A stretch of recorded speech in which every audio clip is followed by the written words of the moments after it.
அம்மா உன் வார்த்தை வேதம் என்றெண்ணும் மகனும் நான் தானம்மா. உலவும் என் கோயில் பேசும் என் தெய்வம் உலகில் நீதானம்மா. தாயே உன் கண்ணில் துளி நீர் கண்டாலும் இதயம் தாங்காதம்மா. ஏதோ உன் நெஞ்சில் துயரம் என்றாலும் விழிகள் தூங்காதம்மா.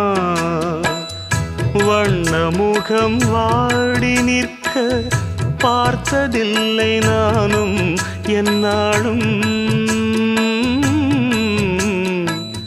வாடை கொஞ்சம் கூந்தலை ஆடை கொண்டு மூடிட வருத்தம் என்ன